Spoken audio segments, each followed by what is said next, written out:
waxaynu ka warramaynaa saaxiibtinimadu waxa ay tahay saamaynta saaxiibka xun, saamaynta saaxiibka wanaagsan, sida qofku uu ku yeelan karaa saaxiib wanaagsan. arrimahaasi baan fikradaheenu isku darsanaynaa oo aan ka warramaynaa. ibni aadamka sidiisaba waa noole u baahan noolo kale kaasoo wehlinayo. sidoo kaleetana ibni aadamku haddii aan si kale u dhigo wuxuu u baahan yahay noole si uu u noolaado. sidoo kaletana saaxiibku wuxuu ku horseedi karaa janno, wuxuuna ku horseedi karaa naar. aadan waxay odhanaysaa allah iqlaalu yowma yacudu daalimu calaa yadii yaquulu yaa laytanii lam attakhid fulaanan qaliila. aakhir qofku wuxuu ka shalaynayaa maxaan hebel saaxiib uga dhigtay.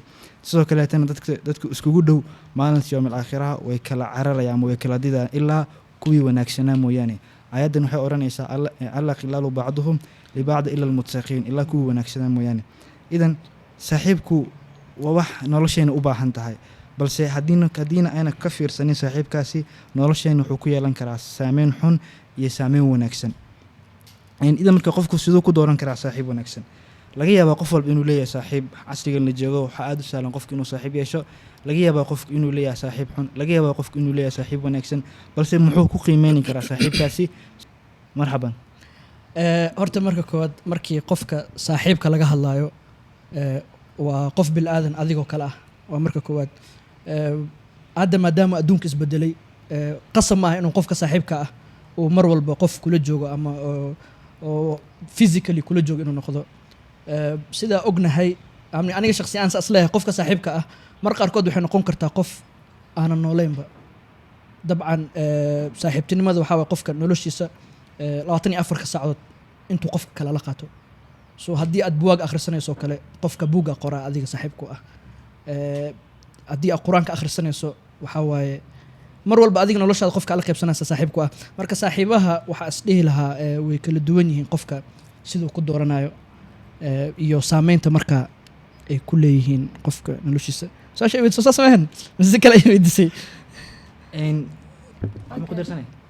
haa, saameynta ay saaxiibka ku leedahay nolosha qofka bini'aadanka ah hadaa ka hadlo ama saaxiibka faa'iidooyinkiisa wax yar.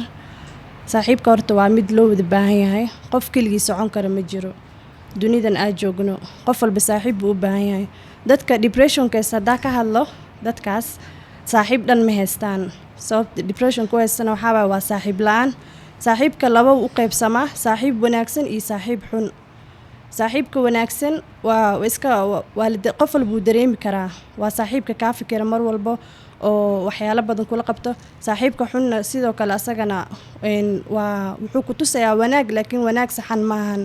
marka aniga waxaa dhihi lahaa saaxiibka nolosha waa muhiim, waana mid loo wada baahan yahay, dhammaanteen u baahannahay in laga wada fiirsadana ay muhiim tahay. nabiyuna maxamed sallallahu alayhi wasallam isaga saaxiib buu lahaa, saaxiib abubakar sadiiq waa wada ognahay. nabiyuna ibraahim calayhi salaatu wasalaam isaga wuxuu ahaa allah subxaana wa tacaala saaxiib lahaa, waa wada ognahay. marka saaxiibka waa muhiim. saaxiibka muhiimka ah inaa maxay ahayd mid oo dhanka wanaagga ku horseeda inuu ahaadana aad usii muhiimsan tahay. marka maxaa ka leedin idinkan? haddii aan su-aashaa dib ugu laabto waa mahadsantahay. aniga aad isku fikir baynu nahay. adiga saaxiibtinimadu waxaad ku lifaaqday ama la meel dhigtay qofku wuxuu waqti la qaatay maalintiisi, soo sax maa? sax. saaxiibku qofku wuxuu saaxiib la noqon karaa hooyadiisi, sax. wuxuu saaxiib la noqon karaa waalidkiisi, sax. wuxuu saaxiib la noqon karaa xaaskiisa, sax. wuxuu saaxiib la noqon karaa qofkii isku fasal dhigtaan, qofku isla shaqeeyaan. qofna wuxuu waqti la qaadana way kala tahay, qofkan wuxuu saaxiib leeyahana way kala tahay. sax. idan saaxiibkaas baa inagu ka warramaynaa. markii laga soo tago qofku wuxuu hubbigiisa ama waqti ula qaadanayo. noloshani markaa ku dhahayo bini'aadamku waa noolo u baahan noolo kale oo nool. ilaahay wuxuu noo abuuray labo sax. dumar, rag, sidoo kaleetana xoolahana saas buu abuuray, which means dhammaanteenu isku wada baahannahay. ma jiro noolo keligiis meel ku noolaan karo, ma jiro noolo keligiis wax qabsan karo, ma jiro noolo keligiis meel iska saari karo ilaa uu hela qof garab siiyo. nabiyullaahi maxamed markii uu diinta faafinayo, risaalada dadka gaarsiinayo, garab buu u baahnaa. dadka garab u noqdeen waxay noqdeen ehelkiisii iyo dadkii markaasi u dhowaa abubakar, cali.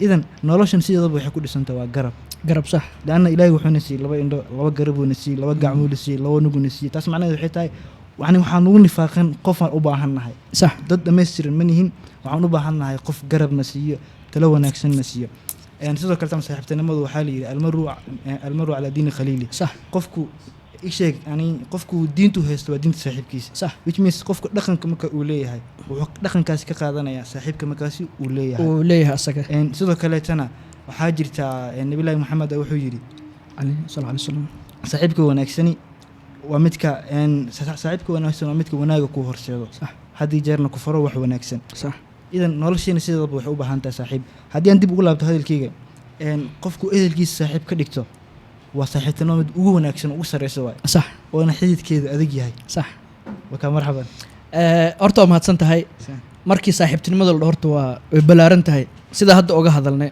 waxaa waaye saaxiib xuna jiro saaxiib wanaagsan uu jiraa ayadoo saas ah waxaa jiro saaxiib joogto kula ah nolosha kula qaybsado oo marxaladaha markaa adiga marayso kula maraayo oo waxaad cunto iyo waxaad ku nooshay shalay meesha taagneed kula og iyo saaxiib waxaa jiro maadaama aad hadda tiri qofka fikradihiisa aniga shakhsi aan waxaan aaminsanahay qofka bilaadanka ah qof walba uu la kulmo oo haddii aad saacad qof la fadhiso in noloshaada guud uu saameyn ku leeyahay sax yani haddii aniga adiga waxaa laga yaabaa inaan waqti badan isla qaadan laakiin intaan isla soo qaadanay hadda in aad fikradahayga wax ka bedeshay ama fikradahada aniga wax ka bedelay aniga saas aaminsanahay qofka aad hal maalin isla joogtaan ama hal saac isla joogtaan inuu noloshaada marka ayada uu saameyn ku leeyahay dad hadda nolosheena say isku bedeshay dadka social life badi uma badnin waxaa laga yaaba qofki in uu shaqeeyo shaqada 10 saac uu joogo in uusan qof la kulmin ama qof uu la sheekaysanin qofkii marka ay shaqada dhaxtaa lama ogiyo oo arrimaha shaqada iskugu imaado in uu jiimka aad kaligiis u joogo fasalihii hadda isbedelay oo online classes ah oo macallinkii adiga nashqadaadii uu ku soo dhigaya khadka adiga ikhtiyaarkaad oo gala baxaysa marka noloshu way isbedeshay dadkii si isku dhex jireen badil isku dhex noolal iskugu ma dhex noolo marka ayadoo saas ah waxaa soo baxay waxyaalo bedelay dadkii aan waqtiga la qaadan jirnay adiga saacadaad saaxiibkaa la qaadan jirtay iyo saaxiibkaad fasal ku qaadan jirtay waxyaalo noo bedelaa jiro oo social media uu ka mid yahay marka waxaad qofka ku qiimeyn kartaa habkuu khadka u isticmaalo ama qofka youtube-kiisa aad gashid waxyaalahaad ka aragtid aad ku qiimeyn kartaa qofku wuxuu yahay because fikraduhu qaadanaya taas ah qofkii hees dhegeysanayo waxaad ka filan lahayd waa garanaysaa qofkii maxaa la dhahay quraan dhegeysanayo ama qofkii wax dhegeysanayo waxyaalahaad ka filan lahayd waad ka arki kartaa marka asaga ah marka waxaa aaminsanahay aniga qofka adiga dadka buwaagta akhrista adiga ka kow ah fikradahaad ku fikirto waa dabcan buwaagta fikradahaad ka qaadato buuggaasna qofaa qoray qofka waxaa waaye marka wuxuu noqonaya qof noloshaada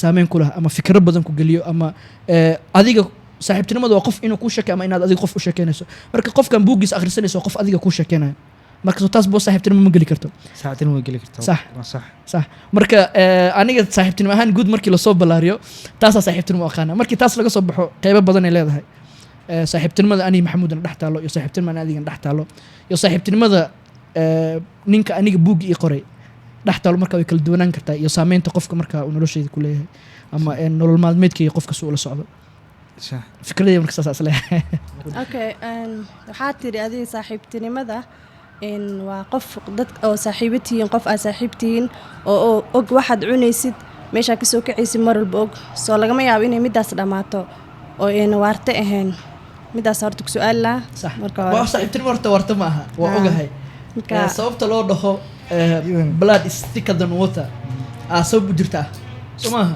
yacni qofka adiga maalinta aad dhalatay ilaa i maalinta aad dhimanayso ku ag joogi karo haddiiba la nool yahay waa waalidkaaga haddii uu asaga nool yahay yacni qofka aadan kala tegayna waa xididka qofka kuga ah gabadha kula dhalatay ama wiilka kula dhashay 40 years from now 50 sano maanta laga joogo haddii ilaahay uu nafta nagu daayo qofka aad iska warhayn doontaan waa qofka asaga ah laakiin saaxiibtinimada way isbedeshaa dabaqada isku bedeshaa noloshaada maalinta meesha ay marayso ee qofka isku hadaf ka tihinaya mar walba saaxiibtinimadaada ku jirtaa nolosheeni horta way ballaaran tahay yani maalinta aad dhalatay